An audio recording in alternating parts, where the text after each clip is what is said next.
Bonjour les amis, j'espère que vous allez bien.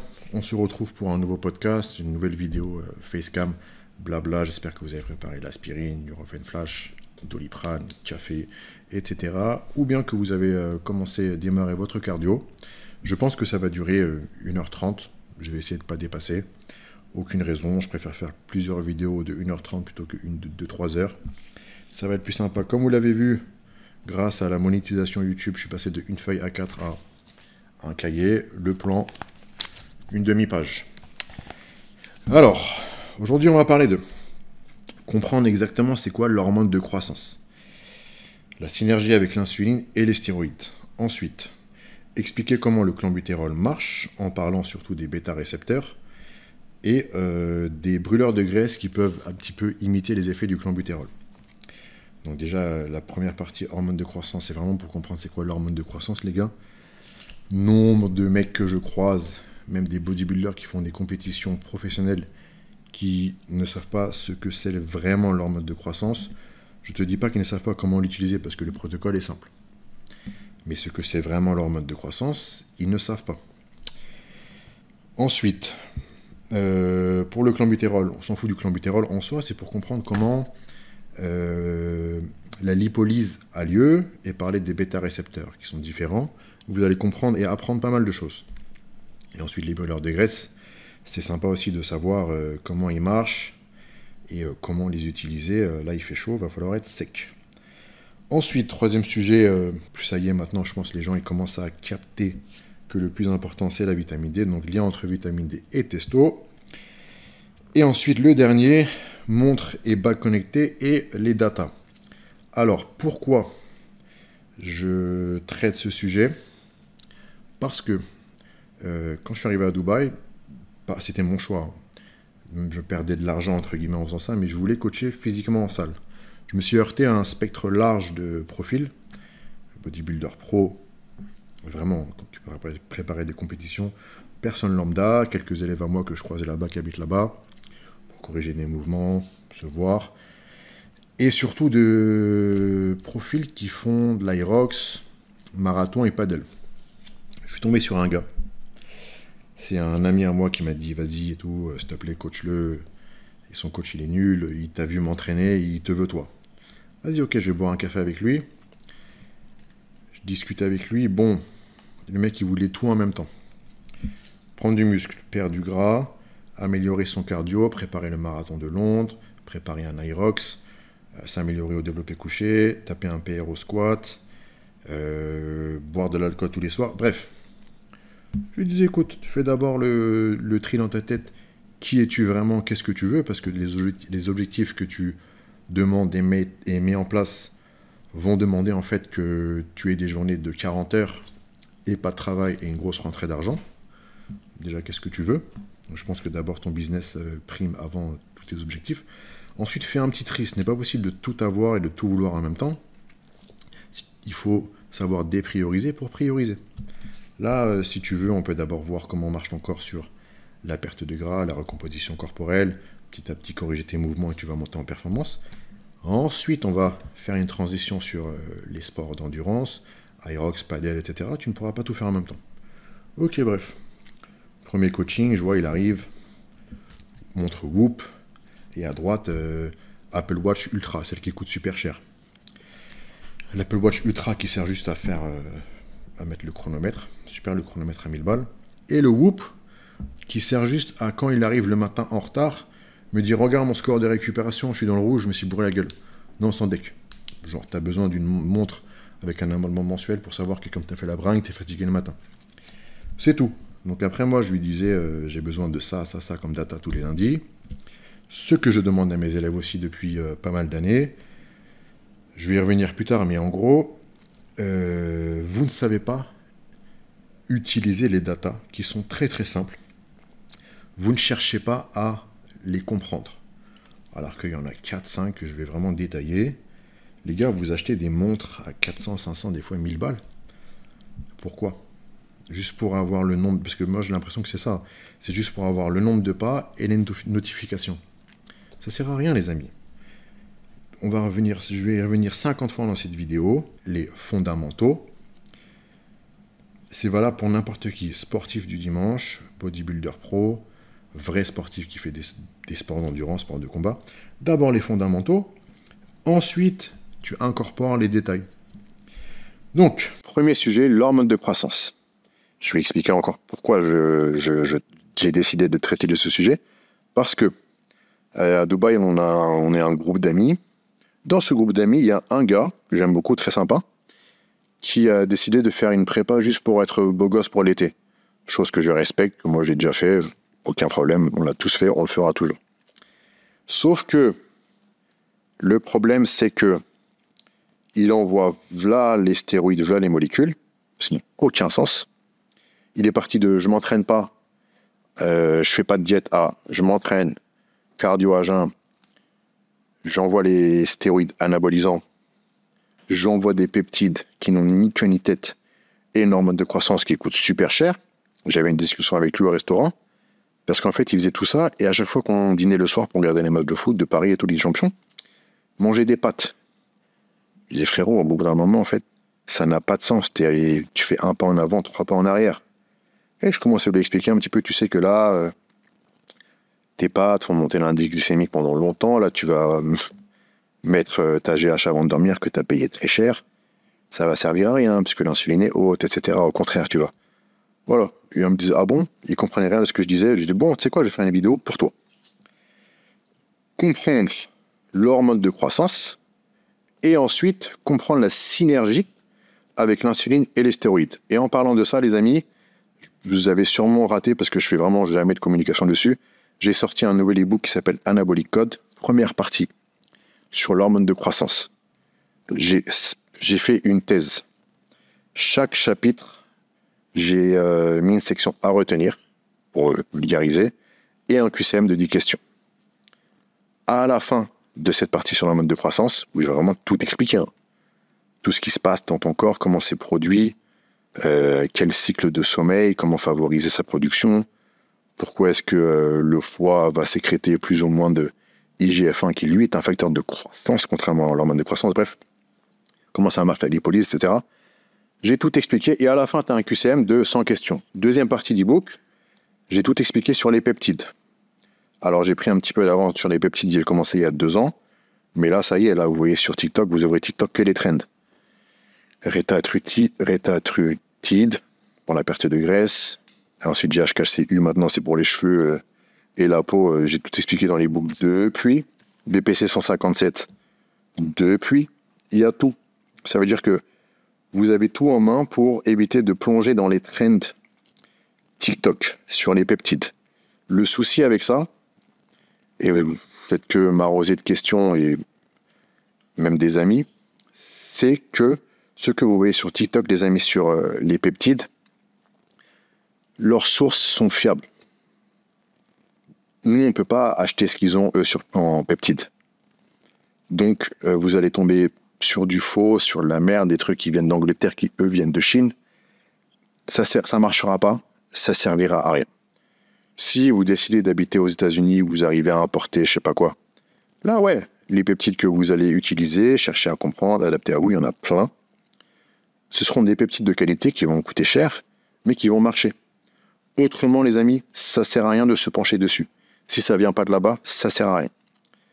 On attaque l'hormone de croissance. Avant de parler de combinaison, de synergie, de protocole, tout ce que tu entends et tu vois sur Internet, quand je dis Internet, c'est plus les forums, c'est TikTok, je vais t'expliquer ce que personne ne prend le temps de vraiment décortiquer. C'est comment fonctionne l'hormone de croissance, que ce soit celle que ton corps produit naturellement ou celle que tu t'injectes. Donc l'hormone de croissance, qu'on appelle GH, pour en anglais grosse hormone, certains la vendent comme l'élixir de jeunesse, d'autres comme le truc qui va faire fondre ta graisse vraiment par magie ou faire exploser tes muscles, en gros c'est le facteur X, et d'autres encore qui te disent bah c'est dangereux, inutile, voire c'est une arnaque. Toutes ces personnes en fait ne maîtrisent pas le sujet, ne savent pas ce qu'elles racontent. Le but de cette vidéo c'est que vraiment tu aies toutes les informations, t'en fais ce que tu veux après. La réalité les amis, elle est plus fine que ça. L'hormone de croissance, c'est une hormone peptidique. C'est une chaîne de 191 acides aminés, bien organisée, reliée, stabilisée, produite naturellement par ton corps. Alors, par quoi elle est produite? Elle est produite par une petite glande que tu as dans le cerveau qui s'appelle l'hypophyse. L'hypophyse que vous avez déjà vu pour tout ce qui est testostérone et hormones sexuelles.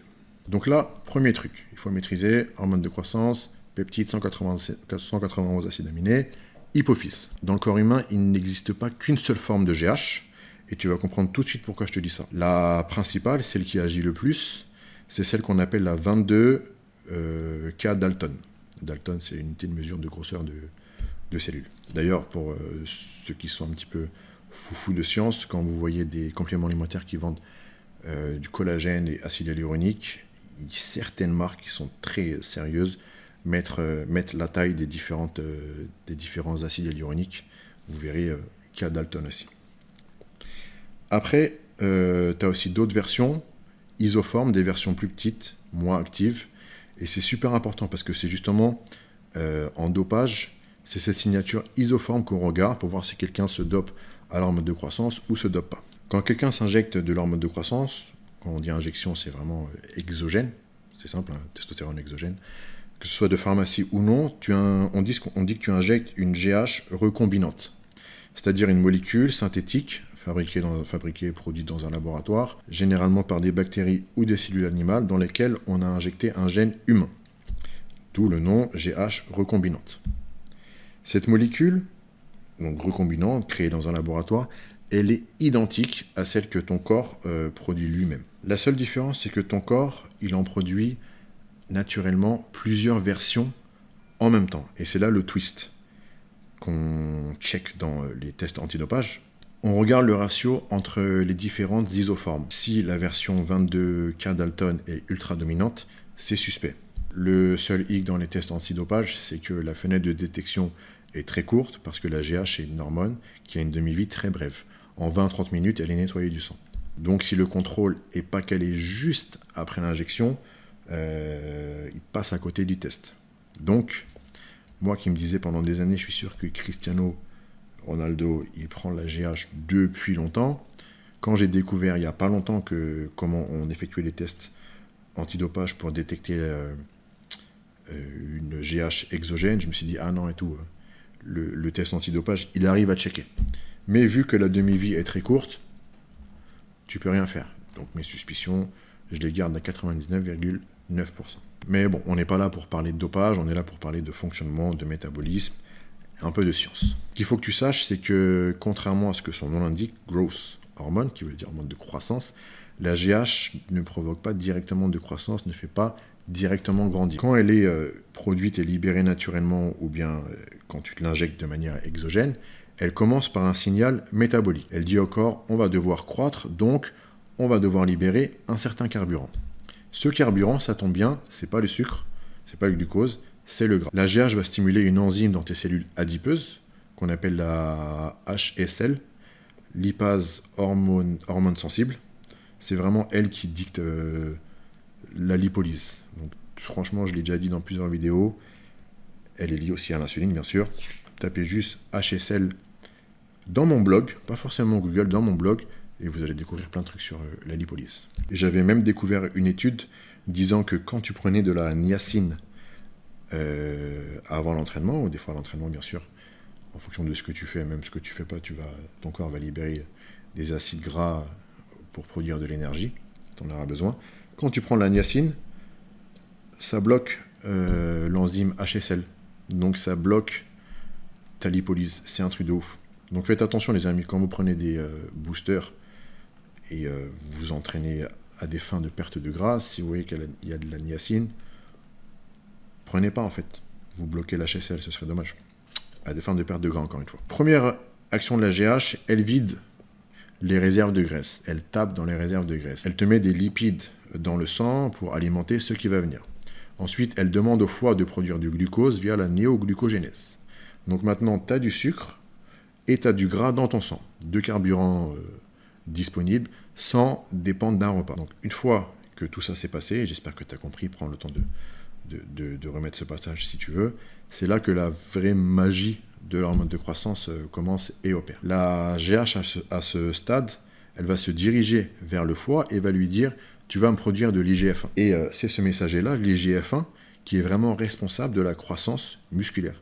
C'est lui le facteur X de la croissance musculaire, quand on parle d'hormones de croissance. C'est lui qui est responsable de la prolifération cellulaire, de la réparation des tissus, de la prise de masse sèche, et en gros de quasiment tout ce que les gens attribuent à tort à l'hormone de croissance. Donc si tu dois retenir quelque chose de ce petit paragraphe, c'est que l'hormone de croissance, c'est le déclencheur, l'IGF-1, c'est l'exécutant. Il y a un mais. Pour que le foie réponde correctement à la demande de l'hormone de croissance pour sécréter l'IGF-1, il a besoin d'un environnement précis.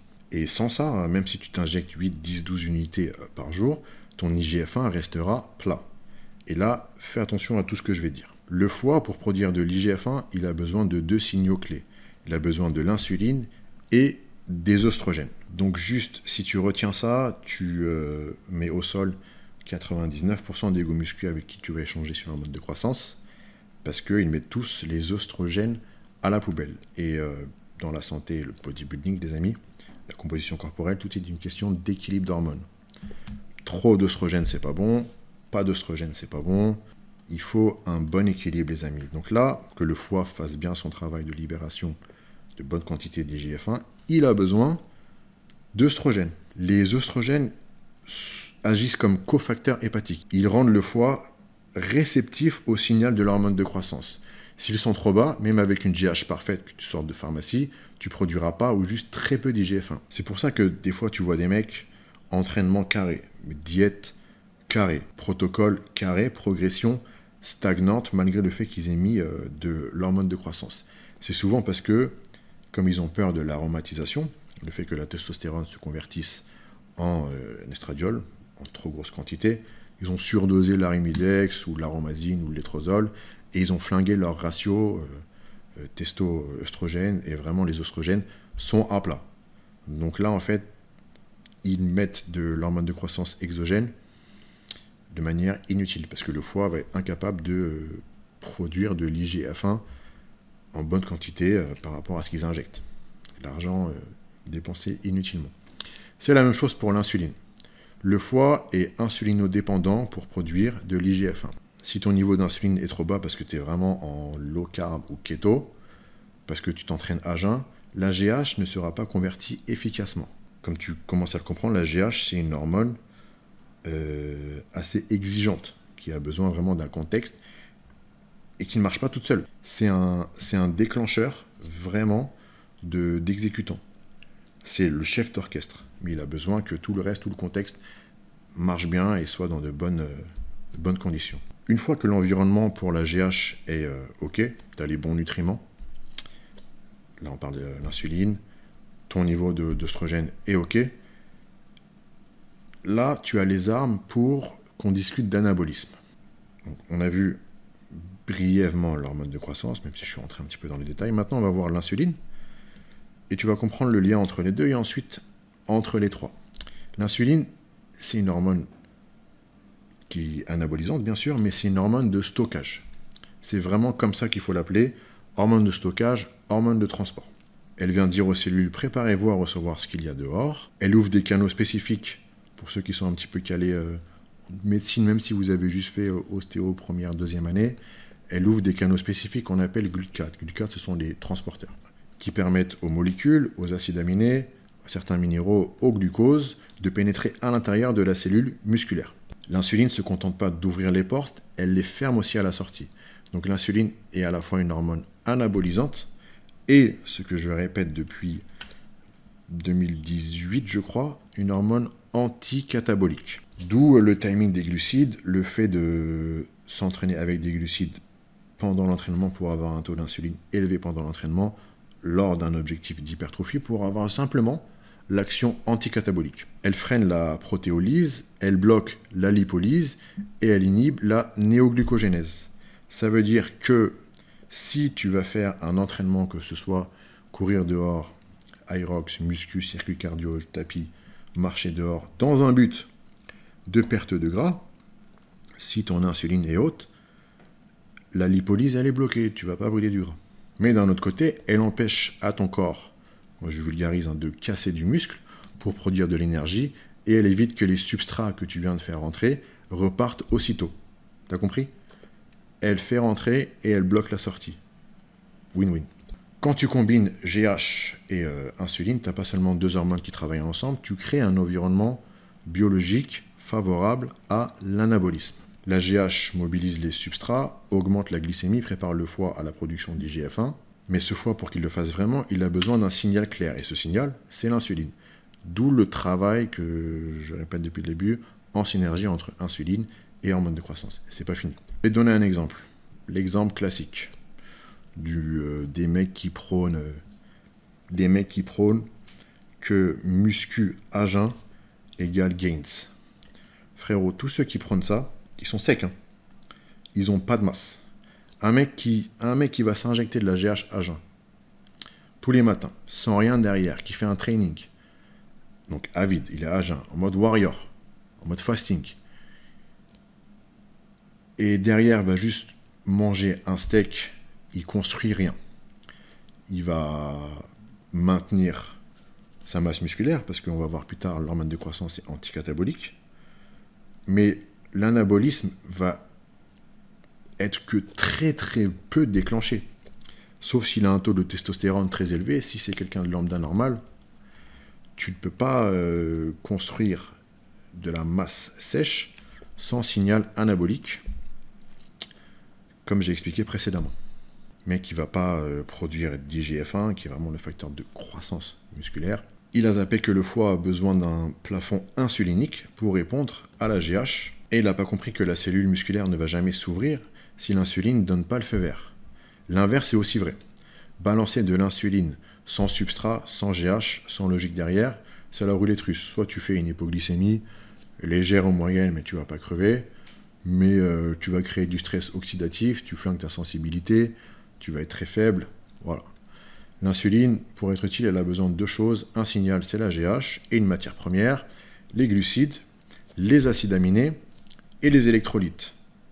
C'est pour ça que les protocoles d'insuline, d'injection d'insuline exogène, mettent en avant des substrats à prendre avant, pendant l'entraînement, qui contiennent des glucides, des acides aminés. Je te dis pas de... Je dis acides aminés, j'ai pas dit de la whey. Donc ça va être BCA, EA, HMB, créatine, et des électrolytes. Certains ajoutent même de la carnitine. L'insuline va shuffle tout ça à la cellule musculaire. Signal anabolique incroyable. Encore une fois, les gars, n'allez pas balancer, je ne parle pas d'insuline exogène, mais faites faire monter votre insuline autour de l'entraînement si vous êtes gras. Priorité, perdre du gras, ensuite tu peux parler d'insuline. Tu as les trois qui sont réunis, GH, insuline et substrat. Tu obtiens une cellule qui absorbe, qui retient et commence à exprimer un potentiel de croissance. Tu vas ressentir un pump parce que l'insuline a un effet pump, mais ce n'est pas un pump passager ou une congestion qui va disparaître post-training. C'est un début d'hypertrophie ancrée qui va dépendre bien sûr derrière tes hormones anabolisantes de la testostérone et ton hygiène de vie, ce que tu voit sur les autres repas, ton sommeil, etc.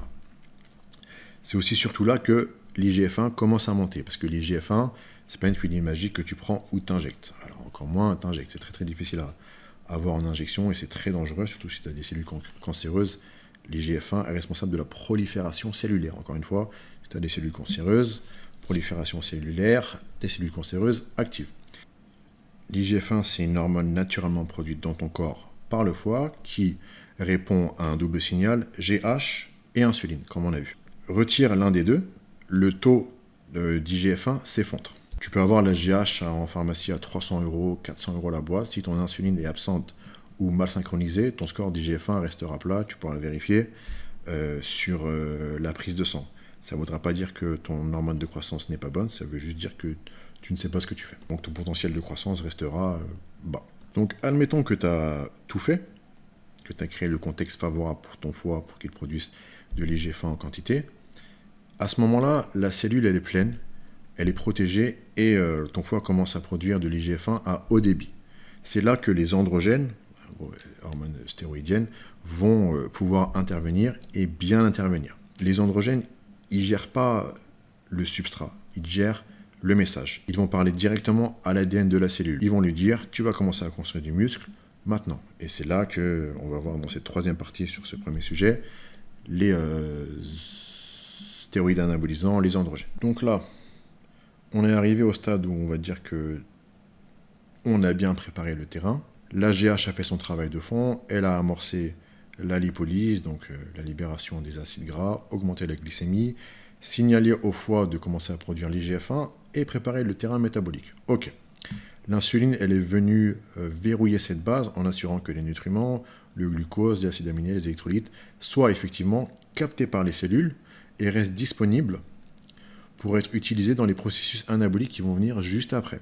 Tout ça, c'est un terrain anabolique préparé, un terrain fertile, un terrain nourri, mais encore vierge et pas encore utilisé pour l'anabolisme. Pour que ce potentiel devienne réel, devienne réalité, il faut qu'un signal différent vienne frapper à la porte du noyau de ta cellule pour lui dire, de manière claire et vulgarisée, tu vas maintenant faire du muscle, frérot. Ce signal, il est apporté uniquement par les androgènes. Testostérone, trembolone, nandrolone, DHT, boldenone, anavar, ce que tu veux, peu importe sa demi-vie, peu importe son nom, peu importe sa source, ils ont tous un point commun. Ils sont ce qu'on appelle lipophiles. Ils sont capables de s'introduire dans la cellule, de franchir la membrane nucléaire de la cellule et de modifier directement l'expression du génome. Là, on est vraiment dans un autre niveau. Je suis pas en train de... Enfin, je suis. C'est pas moi qui ai découvert ça et qui... Voilà. On n'est pas en train de parler de récepteurs, là. On est en train de parler de modifier le génome de la cellule. C'est le message hormonal qui arrive dans le noyau même de la cellule, qui trouve un récepteur androgénique flottant dans le cytoplasme. Vous avez déjà vu les cours de biologie, tu as les cellules, noyau, cytoplasme. Donc chaque cellule, tu as un récepteur androgénique. Il va se fixer à lui, il va le transformer, il va l'emmener directement s'arrimer à des séquences spécifiques de ton ADN. Donc le message, une fois qu'il est entré dans la cellule, va activer des gènes responsables de la synthèse protéique, de la prolifération des cellules satellites, de l'augmentation des récepteurs eux-mêmes et de la densité des fibres. Mais attention, ce message, sans, encore une fois, les bons apports, les bons nutriments, va être inutile. Mais attention, le fait de délivrer ce message ne garantit pas que la cellule va l'exécuter dans de bonnes conditions et grossir. Je dis ça de manière vulgaire. Pour cela, on a besoin des bons nutriments et on a besoin d'un stress, d'une contrainte physique, et qui est bon entraînement, et qui est bien s'entraîner, les amis. Donc si tu as bien compris, la GH, tu l'utilises pour déclencher la production d'IGF-1, pour libérer de l'énergie, et qui est le gras, et poser la base. L'insuline, tu l'emploies pour capter cette énergie, la faire entrer dans la cellule, donc ce que tu lui donnes, hein, des bons nutriments, j'espère, acides aminés, glucides de bonne qualité, etc., et la fixer. Et les androgènes, tu les mobilises quand tout est en place, quand le contexte il est bien verrouillé, pour qu'ils puissent délivrer leur message au bon moment et que la cellule puisse répondre de manière correcte. Cette réponse, elle sera positive seulement si tu t'entraînes de manière correcte. J'ai essayé de vulgariser au maximum ce qu'était l'hormone de croissance et sa synergie avec l'insuline et les stéroïdes anabolisants. Les hormones androgéniques, le testostérone, tu en as naturellement dans le corps. Parce que vraiment, je connais personne qui sait comment marche l'hormone de croissance. Encore une fois, j'ai hyper bien expliqué dans mon e-book, mais ça, c'est pas du jour au lendemain. J'ai commencé cet e-book il y a 5 ou 6 ans. Avant mon e-book bioénergétique, j'ai commencé. J'ai mis du temps à comprendre les choses, chaque étape, chaque processus. Même là, ce que je viens d'expliquer, même si c'est ultra vulgarisé, je pense que c'est difficile pour vous de comprendre du premier coup. Moi, je suis là pour vous rendre curieux. Ça vous plaît pas. Il n'y a pas de souci, il y a d'autres sujets qui vont vous plaire. Si ça vous plaît, allez, enfoncez la porte et allez comprendre. Mais vraiment, là, si vous avez suivi un petit peu, vous comprenez que pourquoi ceux qui prônent le fait de s'entraîner à jeun restent musclés, secs, mais ne dépassent pas leur taille en PDC. Même si tu prends des stéros, tu vas juste rester sec et très peu massif avec l'entraînement à jeun. Ton corps a besoin de la réponse insulinique et de l'IGF-1. Ça, tu ne peux pas l'avoir à jeun. Au mieux, tu vas rester sec et musclé. Moi, quand je m'entraîne à jeun, je fais ma muscu à jeun à des fins hypertrophie. Je suis hyper sec, un peu plein. j'ai un plafond que j'atteins rapidement en 2 semaines. Impossible de progresser en termes de masse musculaire. C'est normal, j'ai besoin de réponses insuliniques, un bon effet anticatabolique et un bon environnement anabolique. Donc, maintenant les amis, sujet 2. Alors j'ai écrit expliquer comment le clenbutérol, Clen, YouTube ils vont me saquer, Clen marche, en parlant des bêta-récepteurs, des brûleurs de graisse pour imiter les effets avec moins de danger. C'est parti. Donc, le Clen. Avant de parler du Clen, j'aimerais parler du kétotifène. J'avais déjà dit dans une vidéo YouTube qu'en théorie, je l'ai déjà dit, ceux qui s'y connaissent un petit peu en musculation, qui font des prépas, savent ce que c'est. Ça permettait au clenbutérol de rester efficace plus longtemps. Alors, pourquoi j'ai décidé de parler du Clen? Parce que il est revenu à mes oreilles 2 fois ces derniers mois. Une fois, avec la même personne du début, là, qui prend les stéros, les peptides, l'AGA, je prends aussi du Clen, et mange des pâtes, à chaque fois qu'on se voit. Je lui dis, au moins, arrête le Clen, déjà.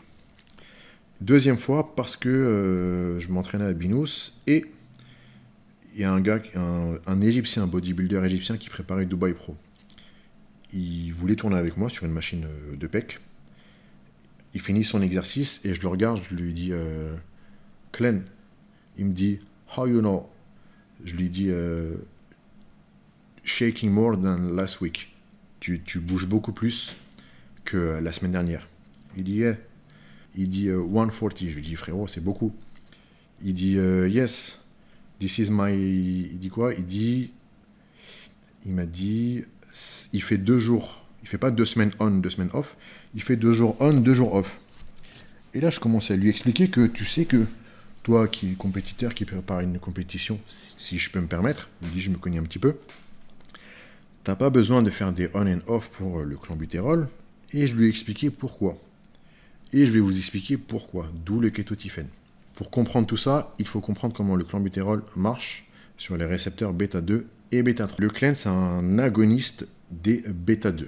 Un agoniste, c'est une molécule qui se fixe sur un récepteur. Un récepteur, c'est une protéine à la surface de ta cellule. Un récepteur, c'est une protéine à la surface de ta cellule. C'est une sorte d'antenne qui va capter les signaux chimiques. Quand le Clen se fixe sur le récepteur bêta-2, il déclenche une cascade de réactions à l'intérieur de la cellule. Cette cascade par ce qu'on appelle les protéines G.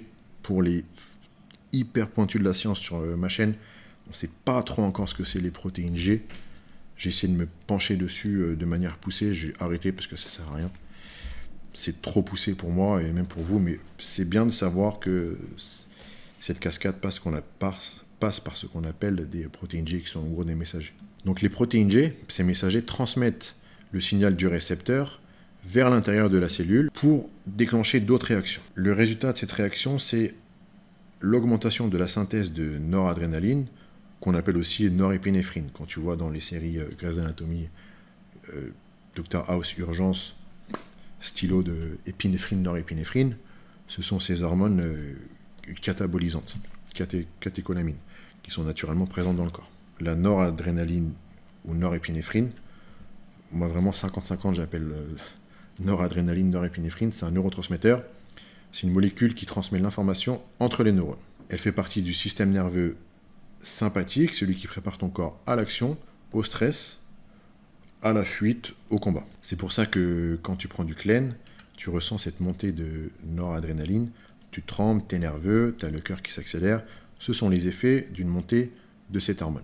Donc à la base, le Clen, il a été conçu comme médicament pour l'asthme. Moi qui suis asthmatique, je sais ce que c'est. Il provoque la relaxation des muscles lisses des bronches, et du coup dilate les voies respiratoires. En gros, l'oxygène passe mieux. Tu respires mieux. Pour ceux qui sont fans de cinéma, ceux qui ont vu le film avec Mel Gibson à l'époque, Extraterrestre, Signe, quand les extraterrestres ils arrivent à rentrer dans la maison et choper tout le monde, quasi choper le gamin en fait juste avec sa ventoline, il arrive à mieux respirer et puis après il sauve tout le monde. Ça m'avait marqué à l'époque, je m'étais dit putain, j'étais petit, je me disais bon, je suis asthmatique mais le petit dans ce film il a sauvé le monde, j'ai espoir. Le problème du clen, c'est qu'à forte dose, tu actives tout le système nerveux. Et là, tu brûles des calories juste en bougeant nerveusement, sans même t'en rendre compte. Donc par exemple, si vous me voyez, moi j'ai toujours un truc dans les mains. Vous savez pas ce que je fais en bas, ceux qui bougent la cuisse comme ça, ce sont des calories, des mouvements que tu vas faire en plus à cause du clen qui stimule tout le système nerveux à cause de cette montée de noradrénaline, norépinéphrine. Un exemple. Et ça, ce sont des mouvements que tu fais sans t'en rendre compte. C'est pour ça que des fois, quand tu prends beaucoup de café, on va dire, tu vois, t'es comme ça, t'es nerveux, et tu peux dépenser sur une journée entière 200-300 calories de plus que quelqu'un de lambda qui n'est pas comme ça, où le système nerveux n'est pas activé. C'est ce qu'on appelle le NEAT, Non-Exercice Activity Thermogenesis. Thermogénèse, je parle comme Slimani Van Dyke. La thermogénèse liée à l'activité non sportive. C'est une façon de dépenser des calories supplémentaires juste en étant agité, en grignotant, en tapant du pied, en tapant de la main, en ayant des espèces de tocs, sans que ce soit un vrai effort physique, un vrai entraînement décidé par ta propre conscience. Il y a une étude qui a montré que l'utilisation de 80 microgrammes de clen fait monter le métabolisme de base de 5%, ce qui correspond à 200 calories en plus. Aparté, nombre de personnes qui sont sous clen qui me disent « ouais, je prends 40 mg », je discute même pas avec eux. Frère, aux 40 mg, t'es mort depuis Michael Jackson. Au moins, ça, si tu sais pas comment ça marche, sache au moins que c'est des microgrammes et pas des milligrammes. Revenons à nos moutons. Putain, j'ai dit 2 points, j'en ai dit 1. Oui. Les 200 calories que je viens d'évoquer ne veulent pas dire que ce sont 200 calories de gras, les amis. C'est là la nuance. C'est pour ça que je parle des récepteurs, des bêta-récepteurs. Là, on est sur les bêta-récepteurs, les bêta-2 récepteurs. Vous allez comprendre pourquoi je parle de tout ça. Donc, c'est pas directement la lipolyse. La lipolyse, c'est le processus par lequel ton corps libère les acides gras stockés dans les adipocytes, c'est-à-dire les cellules graisseuses. Ces acides gras vont ensuite être utilisés pour compenser le déficit calorique, donc le besoin d'énergie. C'est là qu'interviennent les récepteurs, les bêta-3 récepteurs. Le bêta-3 récepteur est surtout présent dans le tissu adipeux, donc dans la graisse. Quand le récepteur bêta-3 est activé, il stimule une protéine qu'on appelle UCP, et l'UCP, cette protéine, booste la consommation des acides gras dans la mitochondrie. La mitochondrie qui, maintenant vous le savez sur ma chaîne et mes newsletters, c'est la centrale énergétique de la cellule pour produire de l'ATP, l'énergie utilisable par ton corps.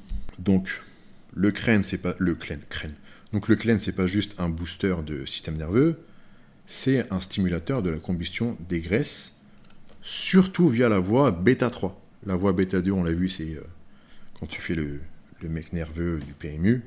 Bêta-3, c'est là qu'on dit, putain, là on commence à brûler de la graisse, on parle de métabolisme lipidique, c'est ça qui nous intéresse. Maintenant, revenons-en à nos moutons, ce que j'ai dit au début, le kétotifène. L'idée, c'était que le kétotifène, antihistaminique H1, vous avez déjà entendu parler de ça pour ceux qui ont des allergies l'été au pollen, moi le premier, le kétotifène empêcherait la désensibilisation des récepteurs bêta-2. La désensibilisation, c'est quand la cellule fabrique moins de récepteurs ou que leur forme change, donc le clen s'y accroche moins bien. C'est un petit peu le même principe sur la résistance à l'insuline. Les membranes des cellules sont abîmées, les récepteurs sont abîmés, l'insuline s'accroche moins bien. Donc comme ça s'accroche moins bien, plus de production d'insuline qui circule dans le sang, etc., etc. C'est un petit peu le même truc. En gros, le kétotifène, ça permettrait de garder le clen efficace plus longtemps, sans avoir à augmenter les doses. Parce que oui, on augmente les doses parce que on en ressent moins les effets. Ça, c'est la théorie. La désensibilisation des récepteurs bêta-2, c'est une chose. La désensibilisation des récepteurs bêta-3, la désensibilisation des récepteurs bêta-3, elle est très difficile, sauf chez les personnes qui sont obèses ou il y a des soucis, des problèmes métaboliques génétiques qui font qu'il y a d'autres problèmes. Si tout va bien pour toi, c'est très difficile de désensibiliser les récepteurs bêta-3. Ces récepteurs bêta-3, ce sont ceux qui nous intéressent pour la lipolyse, la perte de gras. Donc ça veut dire quoi?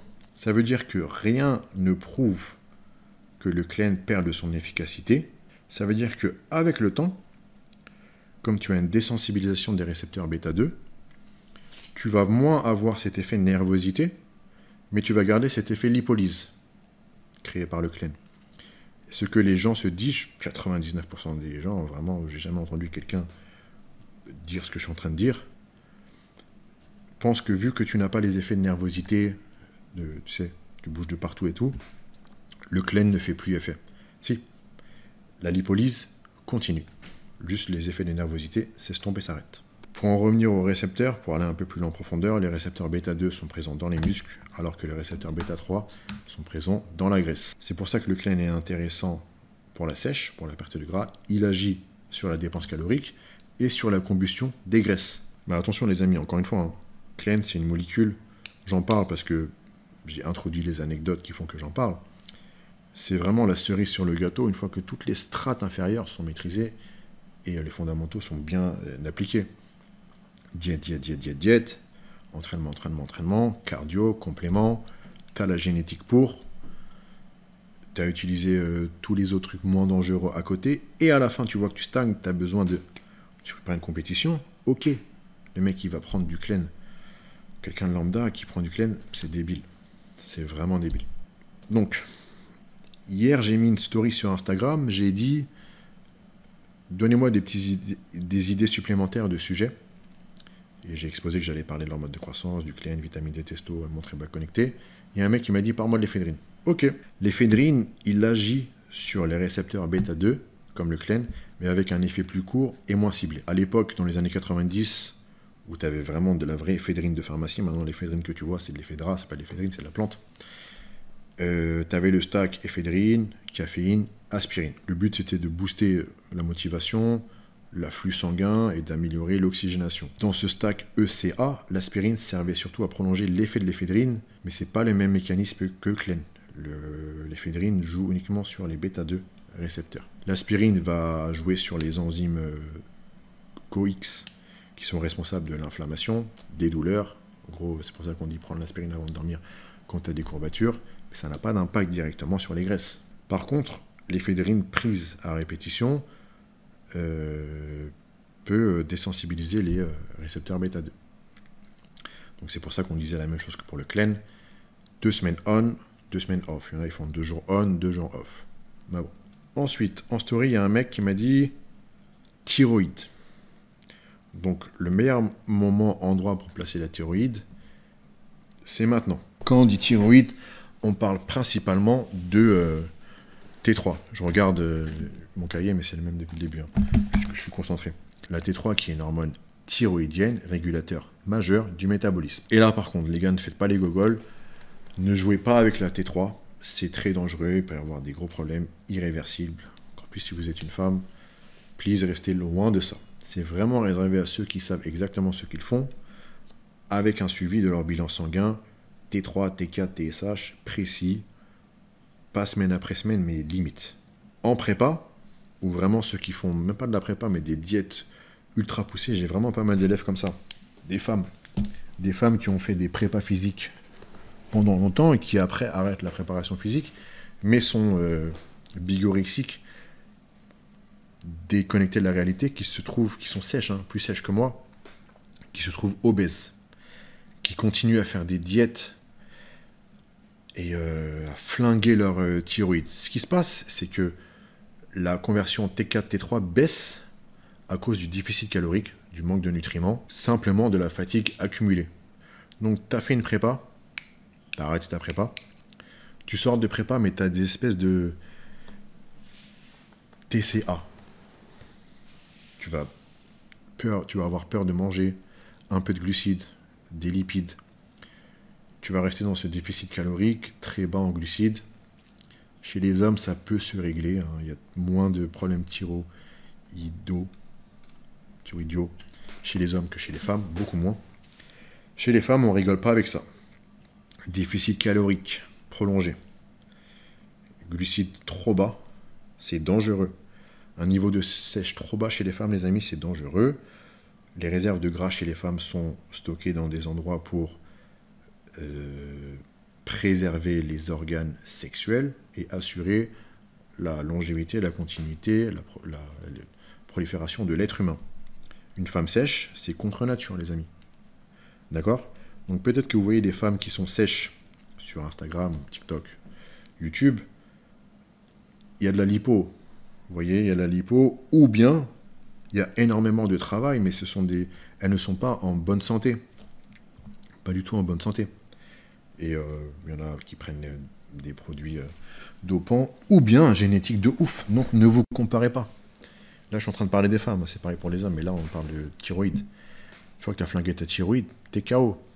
Vraiment, t'es KO. Si tu veux optimiser ta thyroïde, pense à avoir une alimentation ou une complémentation riche en iode, en sélénium, en tyrosine. C'est des oligo-éléments cruciaux pour la conversion des hormones thyroïdiennes.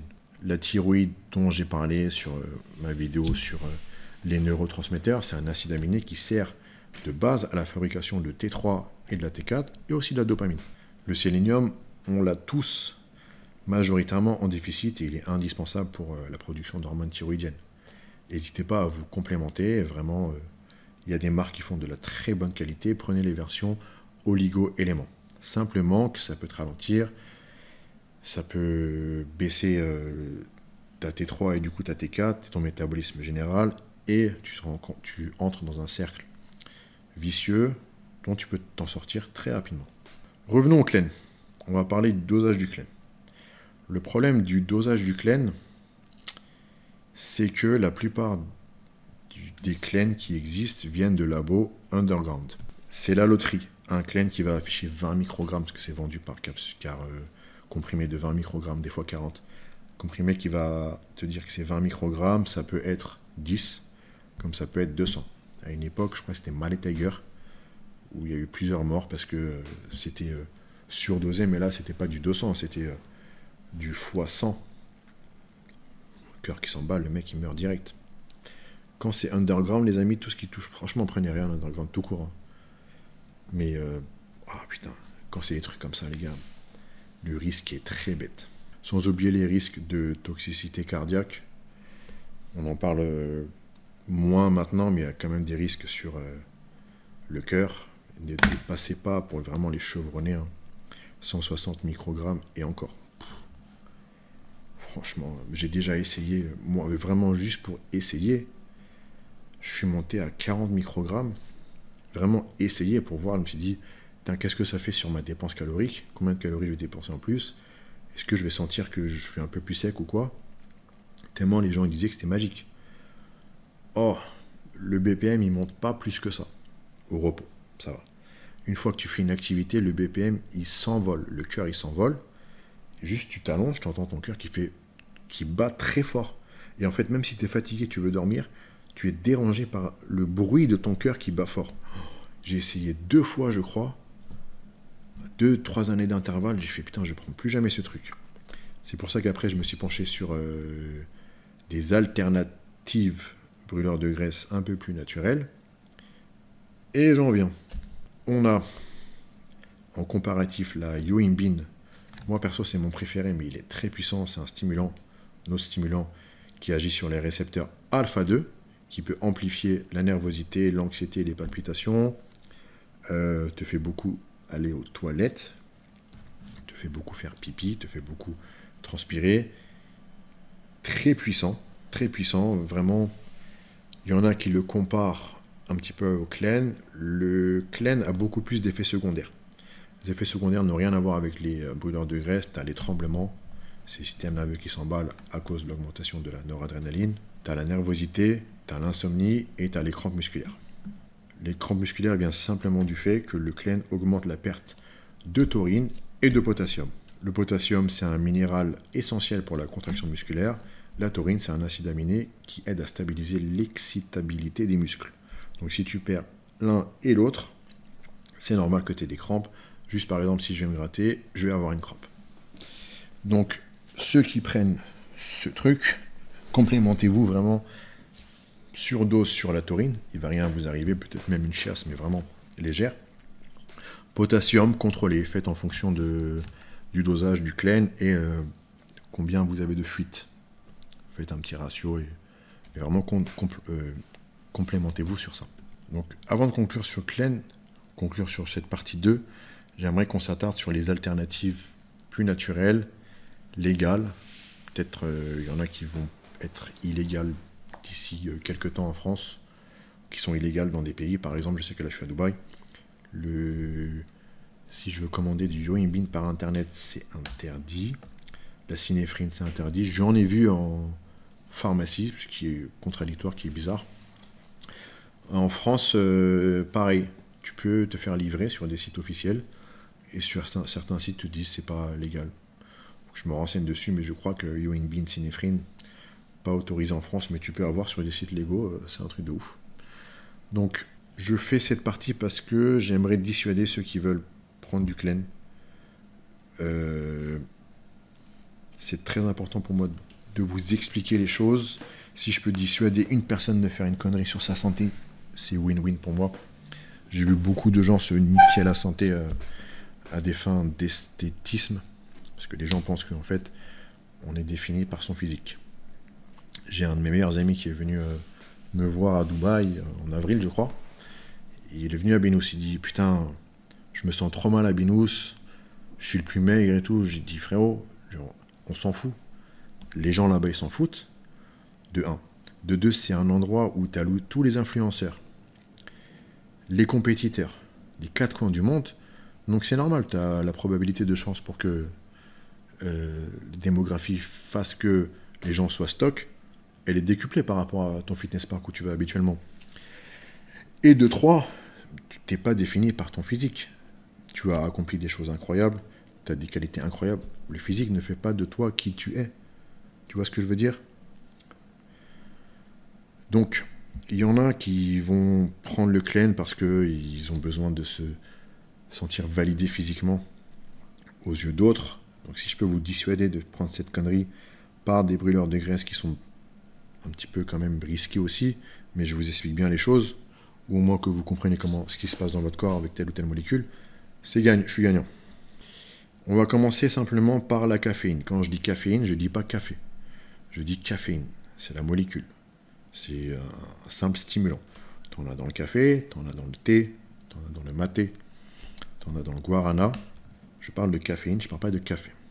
Son premier rôle, son premier taf, c'est de bloquer les récepteurs de l'adénosine dans le cerveau. L'adénosine, c'est une sorte de frein naturel qui ralentit ton système nerveux et t'aide à te détendre ou t'endormir. Quand tu bloques ce frein, tu libères la voie de la noradrénaline, qui est le neurotransmetteur qu'on a vu avant, qui transmet les signaux nerveux, qui va activer ton système d'alerte, ton système de combat, ton système de survie. La noradrénaline va ensuite se fixer sur des récepteurs spécifiques qu'on appelle les récepteurs bêta-adrénergiques, présents à la surface des cellules graisseuses, et c'est là que la lipolyse commence. Oui, avec la caféine. Donc, en plus de déclencher la lipolyse, elle inhibe une enzyme qu'on appelle phosphodiesterase. Cette enzyme, normalement, a pour rôle de détruire l'AMPC, qui est un messager chimique à l'intérieur de la cellule. Pour les plus scientifiques d'entre vous, moi, ça me saoule, mais bon. L'AMPC, qui est l'adénosine monophosphate cyclique, transmet l'ordre de brûler des graisses à l'intérieur de la cellule. Donc, grâce à la caféine, tu as détruit l'enzyme qui inhibe l'AMPC, tu as une AMPC qui est disponible et active plus longtemps. La caféine va donc prolonger l'activation de ce qu'on a vu au début, l'HSL, lipase hormonosensible, qui est l'enzyme clé pour découper les acides gras, les triglycérides. Et donc tu as un environnement lipolytique qui marche un peu mieux grâce à la caféine. La demi-vie de la caféine, c'est-à-dire le temps pour que la moitié de la molécule soit éliminée du corps, varie entre 3 et 7 heures selon la source de caféine et la sensibilité des personnes, les individus, l'environnement aussi. Par exemple, quelqu'un qui va boire beaucoup va plus s'éliminer, quelqu'un qui a un métabolisme rapide va plus s'éliminer, etc. Mais évitez de la prendre après 16 heures. Vraiment. C'est pour ça que chez pas mal d'élèves qui sont dans une étape de perte de gras ou dans une étape hybride, c'est-à-dire que quelques jours d'entraînement, je les mets sur quelques jours d'hypertrophie, avec une diète différente, et quelques jours pour compenser le ou les cheats potentiels, et aussi pour apprécier mieux le programme et se dire que putain, on n'est pas que dans un truc de perte de gras, perte de poids, mais il y a aussi de la muscu, sauf les cas extrêmes où vraiment la personne elle est obèse et tu ne dois que faire de la perte de gras, perte de poids. Je varie, je leur mets quelques entraînements circuit à jeun ou cardio à jeun. Et quand je vois que ça stagne, je commence juste avec de la caféine, mais pas de café. Je prends des sources différentes, j'aime bien celle qui vient du guarana, ou j'aime bien en complément alimentaire direct la dicaféine malate. T'as moins le crash. Ça veut dire au lieu que la caféine anhydre, ça fait ça, dicaféine malate, un petit peu comme le caféine qu'il y a naturellement dans le thé ou l'humaté, ça fait ça. Ça marche assez bien. Donc juste en faisant ça, leur dépense calorique monte, mais les calories qui vont être utilisées proviennent majoritairement des réserves de gras, des lipides. La caféine a amélioré la lipolyse. Tu es dans une zone d'entraînement où tu n'as pas besoin du substrat énergétique qui vienne des glucides parce que tu n'es pas en train de faire du HIIT ou de la muscu pure.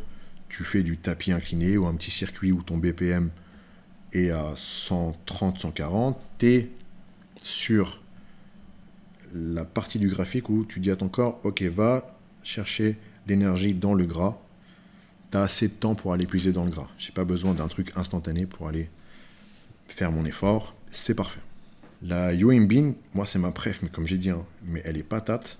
Elle agit sur les récepteurs alpha-2, qui sont surtout dans les zones difficiles comme les hanches et le ventre. Normalement, quand la noradrénaline monte, ces récepteurs alpha-2 freinent la libération des graisses. C'est un processus, mécanisme naturel de défense humain, pour garder des réserves en cas de famine.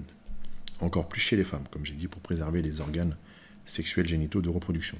La yohimbine permet justement à la noradrénaline de continuer à activer la lipolyse dans ces zones, qui sont les zones les plus résistantes, qu'on veut vraiment perdre en premier, mais qu'on perd en dernier. Sa demi-vie, elle est courte, 1 à 2 heures, donc il faut vraiment la prendre juste avant le cardio, pour ceux qui la prennent. Et elle ne marche que à jeun. Une montée d'insuline, ne serait-ce que minime, annule totalement son effet. Ensuite, tu as le GCG du thé vert. C'est le polyphénol qu'il y a dans le thé vert. C'est pas très puissant, mais c'est surtout une molécule, vous allez voir là, on va voir ensemble, qu'on utilise en synergie avec soit la caféine, soit la yohimbine ou les deux, et d'autres encore. Un polyphénol, on l'a déjà vu je crois sur un podcast, c'est une molécule antioxydante qui protège les cellules du stress oxydatif. Le GCG, ce polyphénol du thé vert, a aussi une action métabolique. Elle inhibe l'enzyme appelée COMT, qui est responsable de la dégradation de la noradrénaline et de l'adrénaline. En bloquant cette enzyme, elle prolonge les effets brûle-graisse.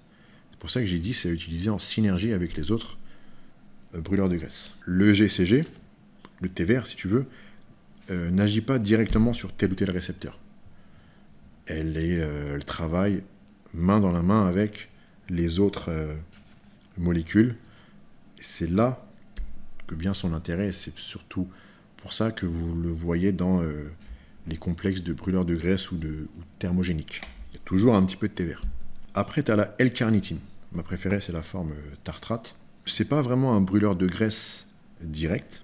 Elle permet juste aux acides gras qui ont été libérés par la lipolyse, donc il faut d'abord qu'il y ait une lipolyse avant.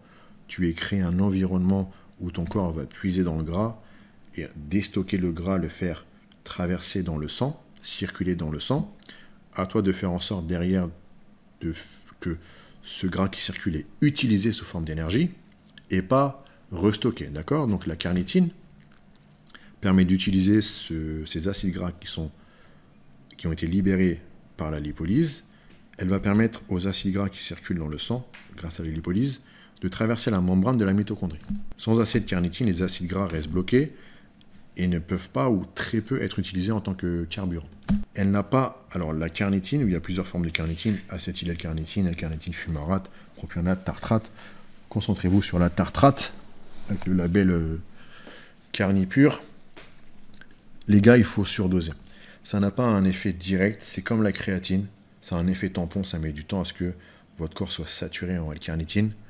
Surdoser, 5, 6, 8, 9 grammes par jour de manière répartie. Attendez un petit peu. vous allez voir une différence. Et en plus, ça joue sur le spermatozoïde et la fertilité. C'est une bonne molécule, la carnitine. Après, tu as aussi la forxoline, je crois que c'est interdit en France. C'est pas mal. Ça joue aussi sur les récepteurs pour la lipolyse. Vous pouvez essayer. Petite dose en synergie, vous pouvez essayer. L'autre star, entre guillemets, c'est la synéphrine. Je dis star parce que vous allez comprendre tout de suite pourquoi, qui est issue de l'orange amère. Elle cible les récepteurs bêta-3. Récepteurs bêta-3 qu'on a vu dans le clène, qui sont très présents dans le tissu adipeux, ce qui nous intéresse. La synéphrine joue un petit peu moins sur les effets stimulants qui font monter le cœur. C'est un petit peu plus safe. Attention quand même au dosage. Hein. C'est pas non plus un jouet, surtout si vous combinez à d'autres molécules, mais ça reste intéressant. Perso, moi, ce que je fais, mon protocole, quand je veux perdre du gras, pas rapidement, parce que en fait, j'en ai pas beaucoup, donc forcément, je vais être rapidement sec. Mais quand je veux vraiment perdre du gras et que ma diète est verrouillée, mon entraînement est verrouillé, qu'est-ce que je fais? Je fais mon petit protocole. Synéphrine, yohimbine, carnitine. J'ajoute aussi de l'aspirine, j'aime bien comment ça circule bien dans mon sang. À jeun. Premier truc que je fais, à jeun. Je ne mange rien jusqu'à 12-13 heures. Et la veille, j'ai pas mangé de glucides ou glucides complexes, soit des lentilles ou un peu de patates douces, mais c'est vraiment pour que ça m'empêche pas de dormir. Donc là, vraiment, mon corps, il est dans un environnement lipolytique au top, l'insuline ne monte pas. Et là, je fais cardio à jeun.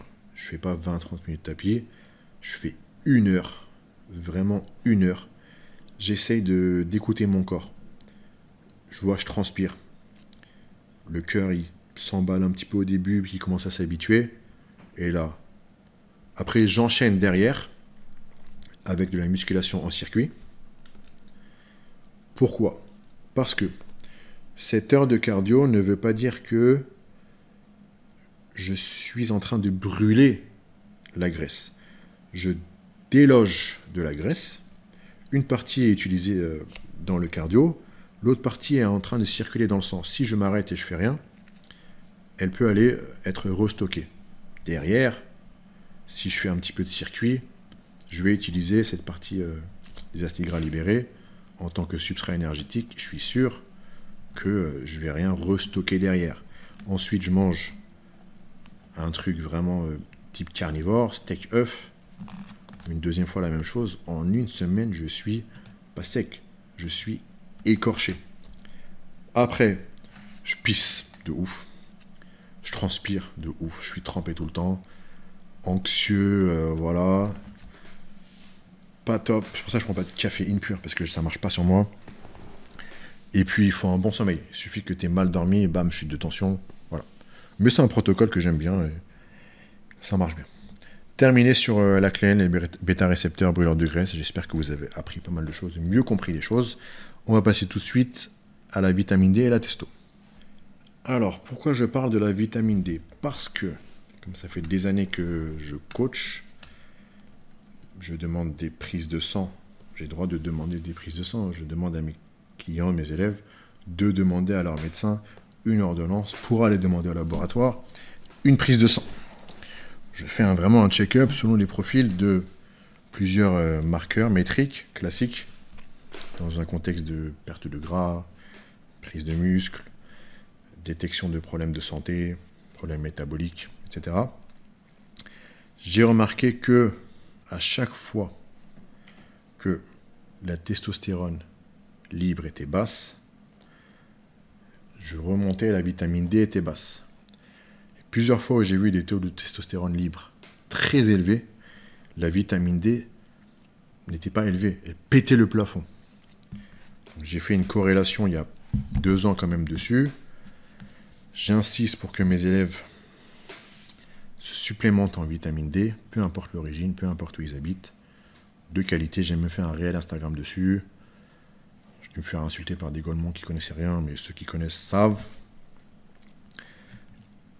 Et de faire souvent des prises de sang, parce que même en te complémentant, en supplémentant, tu peux avoir des problèmes d'absorption qui sont liés à d'autres facteurs. Très important. Donc là, je vais expliquer vraiment le lien entre vitamine D et testostérone.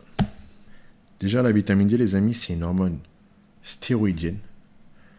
Pas une vitamine, c'est une hormone stéroïdienne au même titre que la testostérone, au même titre que le cortisol. Et tout commence dans ta peau, sur ta peau. Quand les rayons UVB du soleil touchent ta peau, une molécule dérivée du cholestérol se transforme en vitamine D3. Cette vitamine D3 va ensuite voyager jusqu'à ton foie. Vraiment, le foie, il est responsable de tout. C'est pour ça que je dis toujours, un foie en bonne santé, les amis, c'est un métabolisme hormonal et énergétique qui tourne bien et qui ne tourne pas mal. Donc, une fois qu'il est arrivé dans ton foie, une première enzyme la modifie légèrement. On obtient la 25-hydroxyvitamine D, ou 25, entre parenthèses, OH, D. C'est cette forme qu'on mesure dans la prise de sang. Cette forme que quand tu vas voir ton médecin, tu lui demandes de vitamine D ou deux fois tu ne demandes pas. Sur l'ordonnance, il est écrit 25 OH, vitamine D, c'est celle-là. Le truc, c'est que ce n'est pas la forme active, ce n'est pas la puissance pure de cette molécule de vitamine D. Il y a une autre enzyme qui va la transformer en 1,25 dihydroxyvitamine D, qu'on appelle le calcitriol. C'est un processus fin, c'est un processus calibré. Ton corps sait quand il en a besoin, et même la testostérone elle-même, cette hormone, peut influencer cette activation. C'est un dialogue permanent entre testostérone et vitamine D. Donc, une fois activé dans ton foie, le calcitriol entre dans tes cellules et se fixe sur des récepteurs spécifiques qu'on appelle les récepteurs VDR. Une fois que c'est fait, il va se coller à ton ADN et donner des ordres à tes gènes. Ensuite, on a la testostérone qui est fabriquée dans tes testicules par les cellules de Leydig. Ensuite, on a la testostérone qu'on connaît tous, fabriquée dans tes testicules par ce qu'on appelle les cellules de Leydig. On a vu ça en biologie première, je crois. Le truc, c'est que ces cellules de Leydig sont blindées de récepteurs à la vitamine D. Et est-ce que tu commences à comprendre le lien entre vitamine D et testostérone? Quand la vitamine D active, donc on a vu, hein, c'est transformé par le foie, se fixe dessus, elle va booster la production de toutes les enzymes nécessaires à la fabrication de testostérone. La vitamine D agit aussi sur le cerveau, elle agit sur l'hypophyse et l'hypothalamus, elle stimule la production des signaux qui disent à tes testicules de se mettre au travail et donc de produire la testostérone. Si tu manques de vitamine D, c'est tout le système qui marche moins bien. Tu as aussi la SHBG, que je demande dans les prises de sang à mes élèves, Sex Hormone Binding Globulin. C'est une protéine fabriquée par le foie qui se lie aux hormones sexuelles, dont la testostérone. Et tu vas comprendre le lien entre vitamine D, SHBG, testostérone. Quand la testostérone est liée à la SHBG, elle devient inactive, donc inutilisable. Tu n'as que la testostérone libre qui est biologiquement active. Donc c'est celle-là que tu dois demander et voir dans les prises de sang. Le nombre de prises de sang que je demande à mes élèves, où ni le médecin, ni le laboratoire, malgré les demandes, te sortent la testo libre, et ils te sortent la testo bionisto libre ou testo totale. On veut la testo libre, les gars. C'est celle-là qu'on mesure, qu'on arrive à voir s'il y a un problème ou non. La bonne nouvelle, c'est qu'un bon niveau de vitamine D fait baisser la production des SHBG. Donc, tu as moins de testostérone qui devient inactive. La question à 1 million, pourquoi est-ce qu'on est autant si carencé? Trop carencé, trop de monde sont carencés. Moi, le premier. On passe notre temps à l'intérieur. Pour certaines personnes, il n'y a pas assez de soleil, mais ça n'est pas le facteur principal. Les rayons UVB ne sont pas suffisamment forts, ou bien on se protège. Quand on a la peau foncée, on produit moins de vitamine D. C'est pour ça que tous ceux qui sont Moyen-Orient, Sub-Sahara, ont un taux de vitamine D pourri. Tous ceux qui sont dans le pays nordique ont un taux de vitamine D exceptionnel. Ça s'appelle la survie humaine. L'homme apprend à survivre et à développer des mécanismes de protection et de survie comme ça. Alors, des fois, tu te complémentes. Tu as même l'ordonnance du médecin avec le truc de 50 000 unités d'un coup. Tu refais une prise de sang, ça ne bouge pas. Pourquoi? La vitamine D, elle est liposoluble, elle a besoin de gras pour être absorbée. Tu la prends à jeun, tu grilles, tu bousilles une bonne partie. Ensuite, tu peux avoir des problèmes digestifs. Si tu as un intestin inflammé, un foie inflammé qui ne marche pas bien, t'es gros, obèse, tout ça, ça flingue l'intérieur. Tu as des problèmes de microbiote, l'absorption est compromise. Ensuite, tu as la génétique. Certaines personnes ont plus ou moins des enzymes qui vont être activées, désactivées et rendre l'utilisation de la vitamine D OK ou pas OK. Ça, c'est très rare. N'allez pas vous cacher derrière cette excuse. Le plus important pour moi, le dernier point, c'est ce qu'on appelle les cofacteurs. La vitamine D a besoin de cofacteurs pour être bien assimilée, absorbée, utilisée métabolisée. Pour ça, on a la vitamine K2 et le zinc. Qu'est-ce qu'il faut faire? Premier truc à faire. Comme si tu allais voir l'ostéopathe avec un problème à l'épaule, problème de douleur lombaire, sciatique, hernie, etc. Et que l'ostéopathe ou le médecin généraliste te dit, bon, c'est une tendinite, c'est une hernie, c'est une sciatique. Frérot, comment tu sais? Je ne suis pas en train de dénigrer votre métier. Comment tu sais? Si tu n'as pas l'examen médical, soit l'IRM, soit l'échographie, soit le scanner, ne te prononce pas, en fait, tu es en train de mal faire ton métier. C'est un truc de dingue. J'ai des élèves qui me disent, alors, tu penses que je vais évoluer après 2 mois, 3 mois de coaching? Tu penses que je vais évoluer comment? Je dis, frérot, si je n'ai pas ta prise de sang avec ton niveau de testostérone libre, vitamine D, tout le reste, je ne peux pas jauger de ta progression à moyen, à long terme. Je ne peux pas jauger de ton potentiel hormonal et donc du coup ta progression. Ce serait te mentir. Donc quand tu vas voir ton ostéopathe, ton kiné ou ton médecin qui te dit tu as une hernie, tu as une sciatique, peut-être que c'est vrai, 90% des cas, mais il se base juste sur son pif. C'est faux. Comme pour la vitamine D. Va faire une prise de sang, va mesurer la 25 OH vitamine D, et en fonction de ce point de départ, t'agis. Protocole 1, tu as une petite carence. Donc ce que tu vas faire, c'est que tu vas faire une complémentation, supplémentation à 2000, 4000, 5000 UI de vitamine D avec 200, 120 ou 200 microgrammes de vitamine K2, 15 mg, 30 mg de zinc par jour. C'est ce qu'on appelle la complémentation de maintenance. Top. Si tu es ultra carencé, genre tu es en dessous du seuil minimal, là ouais, tu vas devoir faire une phase d'attaque et ensuite une phase de maintien. Et tu dois checker avec d'autres prises de sang, ça met généralement 2-3 mois à ce que ça remonte, que c'est bien remonté. Si c'est pas remonté, continue tes investigations avec le corps médical ou de ton côté, il faut que ça remonte. Donc ouais les amis,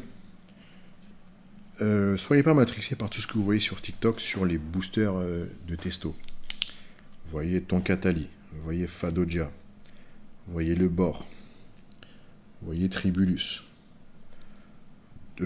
Shilajit, d'autres trucs, t'as vu, j'ai vu Apigénie, j'ai vu Sistanche, j'ai vu Turkstérone. Les gars, c'est cool, hein. Si vous pouvez vous le permettre, vous n'allez pas mourir si vous prenez ça. Fadoja, je crois, il est toxique pour le foie, maintenant on l'a découvert, MDR. Concentrez-vous sur les fondamentaux, même dans le contexte des compléments alimentaires, c'est la vitamine D. Veille à ce que ton taux de vitamine D soit toujours proche du seuil maximal du plafond. Fais ton maximum pour. Essaye de travailler dessus tous les jours. Avec la bonne alimentation, complémentation, essaye de choper du soleil. Vise. Essaye d'abord de, comme un jeu vidéo, tu vois, tu bloques ce niveau. Ça y est. Une fois que tu as atteint ce niveau, tu peux passer, tu sais, au niveau d'après, Call of Duty, mode vétéran, sergent, je sais pas quoi. Bien déjà, le mode normal, c'est d'atteindre le taux de vitamine D, au moins dans la tranche OK, voire physiologique. Et là, tu es sûr d'avoir une testostérone, presque sûr, parce que la corrélation n'est pas une corrélation à 100%, une testostérone libre, assez élevée, qui va te permettre d'avoir un anabolisme, un potentiel de création musculaire, de masse musculaire, plus élevé possible selon ta génétique qui vient aussi derrière. On passe ensuite au dernier sujet, les montres et les bagues connectées. Je ne suis pas là pour parler des montres et des bagues, on va parler des data. Je vais revenir sur pourquoi j'insiste sur ce sujet montres et bagues connectées. Je l'enterre une bonne fois pour toutes. Lors de mes coachings, je demande un bilan à mes élèves chaque lundi. Pourquoi lundi déjà? Comme ça inconsciemment ils se disent je vais pas faire la bringue ce week-end, pas trop faire la bringue. J'ai le bilan lundi. Déjà ça limite la casse un petit peu. Stratégique. Je demande des métriques simples. BPM au repos, activité, nombre de pas, calories dépensées. Certains je demande le HRV, je vais revenir plus tard. Et je demande juste ça. Je demande pas sous quelle forme tu me l'envoies. Soit j'ai l'élève qui note tout à la main, nickel. Soit j'ai vraiment le flemmard qui me fait des screens. Donc, une fois qu'il me fait des screens, je lui dis, je ne veux pas de screen. Je lui explique pourquoi. Je dis, je veux que tu prennes conscience de chaque métrique, que ça rentre dans ta tête, que, waouh, tu es un homme de 35 ans qui fait 28 heures de sport par jour, ton métabolisme au repos, il est juste de 1800, il y a un truc qui ne va pas. Pour un homme, c'est 1950, 2000, 2050. Il y a un petit truc qui ne va pas, métabolisme basal, un petit peu en dessous de la norme. Ah, t'es pas au courant que ça fait des années que tu t'entraînes, tu dépenses juste 300 calories pendant ta muscu, tu devrais être à 500, il y a un manque d'intensité. Ça, le gars, quand il envoie des screens, il prend pas conscience, il analyse pas, il approfondit pas. Donc je demande qu'il écrive à la main, déjà. Des fois, vraiment, je reçois des trucs où le mec, il fait l'effort d'écrire à la main. Il va m'écrire métabolisme basal, activité au repos. Nombre de calories dépensées au repos, c'est un mec, il va me dire 1002. Après, en activité, il va m'écrire 100. Il m'écrit ça normal. Il fait son bilan, il m'écrit ça normal, content. Je dis, frérot, en fait, déjà, je vois en fait qu'il avait une Garmin qui coûte je sais pas combien, ou l'autre un Apple Watch qui coûte je sais pas combien. Comment tu peux te permettre d'écrire ça normal sans te dire il y a un truc qui cloche? Ça veut dire que tu as dépensé X euros dans un gadget ou vraiment tu le transformes en gadget. C'est un outil merveilleux, très utile, qui peut t'aider dans ta progression à tous les niveaux. Tu ne sais pas l'utiliser. Et c'est la base. Donc, vraiment, les gens, ils sont là, juste, ils regardent le nombre de pas, notification. Les amis, n'achetez pas ce genre de choses si c'est pour ne pas savoir les utiliser et les maîtriser. N'achetez pas des compléments alimentaires si vous ne savez pas comment les utiliser. Posez pas des questions sur les sujets que vous ne maîtrisez pas. Je reçois des questions, les amis, c'est un truc de ouf. Allez à l'essentiel, allez au fondamental. Mon élève à Dubaï dont j'ai donné l'exemple au début de la vidéo, il voulait faire l'Aerox, marathon de Londres, hypertrophie, perte de gras, boire du vin tous les soirs, monter en traction, monter au développé couché, DPR par-ci par-là, un année. Il avait l'Apple Watch Ultra à droite, la Whoop à gauche. Il savait pas s'en servir, il ne savait pas utiliser les données, il me rendait ouf. Jusqu'au jour où on avait rendez-vous le matin à 9 h pour que je l'entraîne. 10 minutes avant, il m'écrit. Moi, j'arrive en avance toujours. J'arrivais parce que j'ai arrêté de coacher en salle. Ils m'ont tous dégoûté de la life. Tous, sans exception. J'arrive en avance. 10 minutes avant, il m'écrit, oh, bro, frérot, je me suis pas réveillé finalement demain. Je dis, oh, je suis à la salle, je t'attends à 9 h. Ah, il m'a dit, désolé, je pensais pas que... Je dis, hier, tu m'as demandé d'être à 9 h, je suis là à 9 h. Tac, vous inquiétez pas, il m'a payé la séance qu'il n'a pas faite. Je suis rentré. Et San, il me dit, alors, ton élève, machin et tout. Je dis, bah, il s'est pas réveillé. Il a pété un câble. Je lui avais raconté, il a dit, putain, il veut faire ça, mais mec, commence par te réveiller déjà. Vous voyez, quand je parle de fondamentaux, on est arrivé à un stade de la société où un des fondamentaux, vraiment avant la diète et l'entraînement, c'est putain, réveille-toi. C'est grave.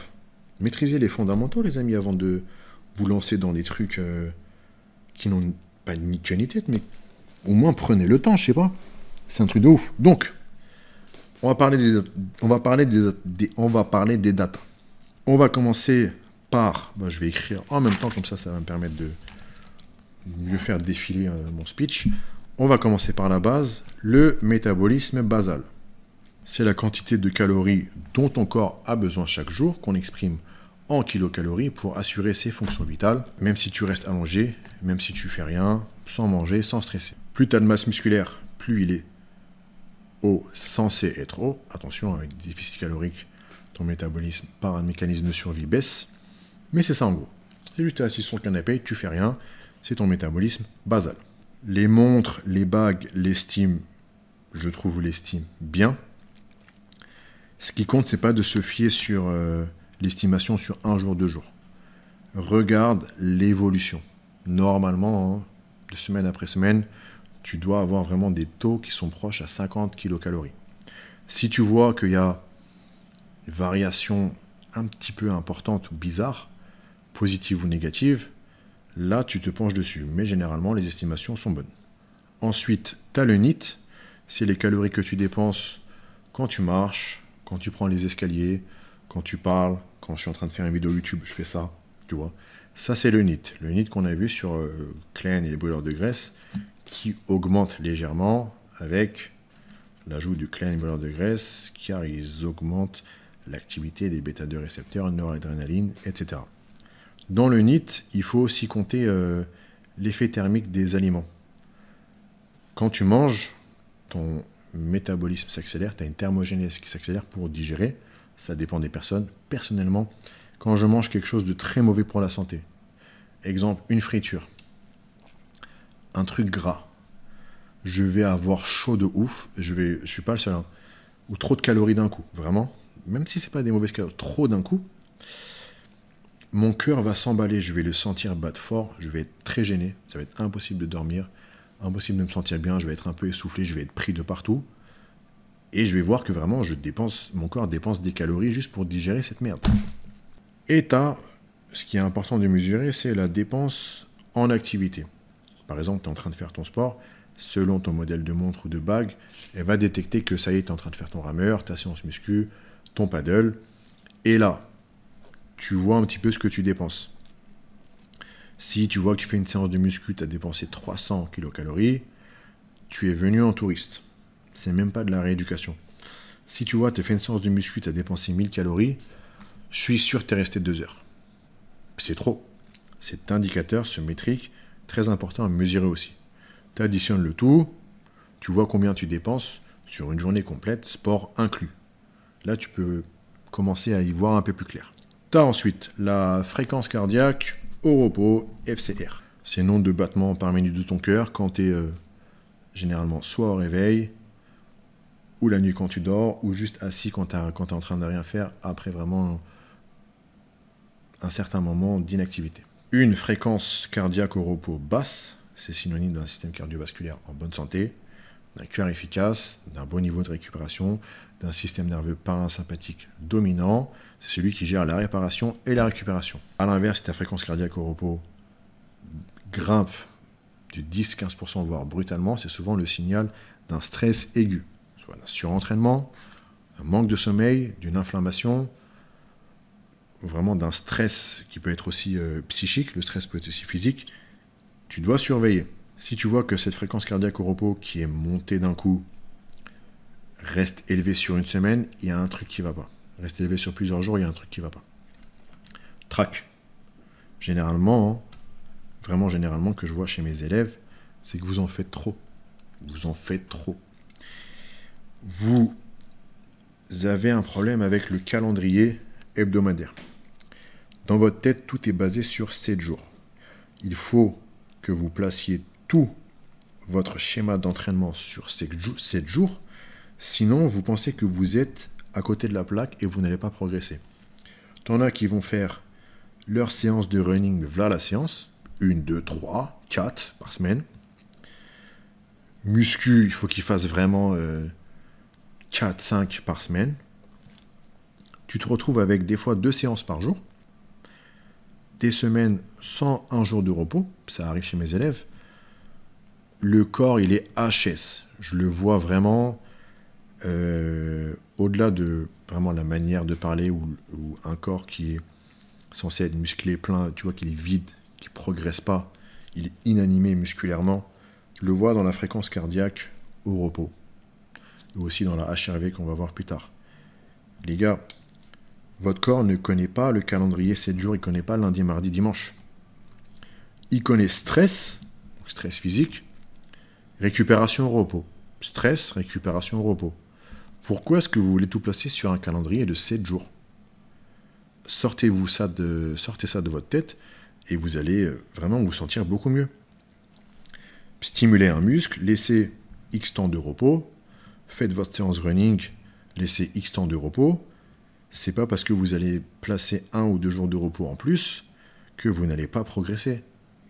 Au contraire, vous allez même mieux progresser. Si vous essayez de tout placer sur 7 jours, vous allez droit dans le mur. Donc là, on a la HRV. Je pense que bientôt, ça va être le terme qu'on va voir très souvent, qu'on va mesurer trop, tu vois, qu'on va devenir maniaque dessus, c'est la variabilité de la fréquence cardiaque. En gros, c'est la variation du temps entre deux battements du cœur. Plus cette variabilité est élevée, plus ton système nerveux est flexible et capable de passer du mode combat au mode récupération en un clin d'œil. Contrario, les amis, une HRV basse, ce qui était mon cas à un moment, quand j'ai eu plein de trucs en même temps, beaucoup d'élèves aussi, c'est le signe d'un stress chronique, manque de sommeil ou d'une inflammation cachée. Très très important de surveiller le HRV et vraiment de faire en sorte qu'il soit au meilleur taux possible. Prenez le temps d'écouter votre corps et de faire en sorte que votre HRV monte doucement. Une HRV élevée, c'est le signe d'un corps prêt à encaisser, à progresser à tous les niveaux et à performer. Si tu vois d'un coup une mauvaise variation du HRV, tu dois monitorer, tu dois tout de suite revoir ton entraînement, ton hygiène de vie, récupère. Revois ton entraînement. Arrête les exercices ultra stressants, les tractions lestées, le squat, le HIIT. Entraînement avec peu de repos dans la semaine. Doucement. Charge lourde doucement. Fais une bonne semaine de déload. Peut-être place un ou deux jours de recharge niveau nutrition calories. 50% de ta charge maximale. Traction remplace par une machine d'eau. Squat remplace par un petit hack squat léger. Calme. Calme. On fait en sorte que ta HRV redevienne un taux normal. Et la semaine d'après, tu verras, tout va bien.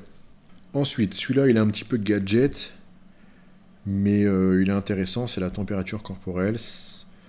Je ne sais pas s'il y a des montres qui mesurent ça. Moi, je sais que j'ai ma bague qui mesure ça. Et à un moment, ça m'a interpellé parce qu'elle m'a dit « Ah, alerte, ta température corporelle a augmenté anormalement ces 2 derniers jours. » J'ai pas fait attention parce que j'ai toujours chaud. J'ai toujours chaud. Je suis toujours en train de manger, en train de bouger. Je dors vraiment la clim, sans couette et tout. J'ai toujours chaud. J'ai pas fait attention. 2 jours après, je suis tombé malade. Température corporelle qui monte égale début d'inflammation, de maladie. Attention. Donc essayez d'anticiper ça direct. Soignez-vous comme vous voulez. Je parle pas de médicaments, mais si vous voulez. Et, à contrario, température corporelle qui baisse d'un coup, sur 1 ou 2 jours, il y a un petit souci. Ton corps, il se met en mode survie, métabolisme qui baisse. Il y a un truc qui dit que peut-être tu manges pas assez. Thyroïde qui va pas. Donc, va surveiller, va monitorer certains autres paramètres. C'est juste un truc qui te dit il y a d'autres choses qui vont pas. Tu as la saturation en oxygène, SpO2, c'est la quantité d'oxygène transporté dans ton sang. Saturation, c'est quand vous allez à l'hôpital, ils vous mettent les trucs de tension, les trucs bip, bip, bip, bip. Une SpO2 basse, saturation en oxygène basse, peut être un indicateur d'apnée du sommeil. Apnée du sommeil égale mauvais sommeil, sommeil de qualité égale récupération pourrie. À monitorer. Là où j'estime l'utilisation des montres et bagues connectées très utile et intéressante, c'est pour voir la qualité du sommeil. Parce que tout se joue dans le sommeil, les amis. Comme on a vu avec l'hormone de croissance. L'hormone de croissance, une fois qu'elle fait bien son travail, tu as la lipolyse activée, tu as l'IGF-1 qui fait son travail de prolifération de croissance, etc., etc. Ces gadgets analysent la durée totale du sommeil, analysent aussi la qualité du sommeil. Sommeil profond, sommeil paradoxal et les micro-réveils. Donc, c'est pas agréable pour ceux qui sont insomniaques, qui ont du mal à dormir comme moi. Vous allez vous réveiller le matin, la montre va vous dire « Frérot, t'es torché ». Non, sans deck. Sans deck, mon frère. T'as les yeux qui descendent jusqu'ici, t'as fait que des cauchemars la nuit, t'as dormi 2 heures, t'étais sur TikTok. Sans deck, je suis déchiré, merci. C'est très important de monitorer la quantité de ton taux de sommeil profond. Parce que, qu'on appelle stade N3, parce que c'est là où l'hormone de croissance elle est sécrétée. Qui répare les tissus, qui brûle la graisse, qui favorise la prise de masse sèche. C'est vraiment dans cette période, cette phase du sommeil. Si tu vois que tu as un sommeil profond très pourri, très pourri, très bas, normalement tu as les statistiques de répartition de sommeil profond qu'il faudrait sur une nuit entière, mais 1h30 sur une nuit de 8 heures, c'est bien. Essaie de viser ça. Voilà, monitore ça. Phase N3, sommeil profond. Si tu es dans les clous, c'est good. Si tu es en dessous, fais tout ce qu'il faut pour voir pourquoi. Peut-être c'est juste parce que tu as mangé trop de glucides le soir. Ça arrive. Ça arrive à beaucoup de personnes. Parce qu'il fallait que tu rentres dans ton total calorique, tu as mangé trop de glucides le soir. Hop, tu as un petit peu décalé ton sommeil. Ou bien tu as pris trop de café et brûleur de graisse de merde. Hop, système nerveux trop actif, tu as décalé ton sommeil. Ou bien tu as pris de la mélatonine au mauvais moment. Hop, ton rythme circadien, ton corps il est au Koweït, au lieu d'être à Paris. Plusieurs choses qui ne vont pas. Tu regardes des films tard avant de dormir, sur ton téléphone avant de dormir. Plusieurs choses qui ne vont pas. Monitor ça, ça va vraiment t'aider. Toutes les phases du sommeil, vraiment paradoxales aussi. Tout, libération d'hormones de croissance, tout ça, j'ai tout expliqué dans mon e-book. Anabolic Code. Pour ceux qui m'ont écouté jusqu'ici, je pense que ça fait longtemps là. Pour ceux qui m'ont écouté jusqu'ici, je vais juste le dire à l'oral. Je vous mets un code promo, vous mettez Anabolic Code dans le panier sur mon site. Au code promo, mettez juste merci. Vous allez voir ce que vous allez avoir comme promotion. Pour ceux qui veulent approfondir le sujet, vraiment vous allez devenir expert. Ensuite, très important de mesurer la fréquence cardiaque en activité.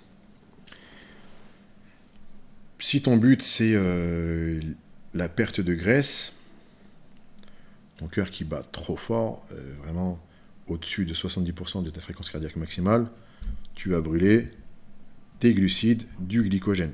Un petit peu de graisse bien sûr, mais c'est pas ça qu'on veut. On veut brûler le maximum de graisse possible. Reste entre 60 et 70% de ta fréquence cardiaque maximale, environ pour tout le monde 130, 120, 130 BPM, des fois 135.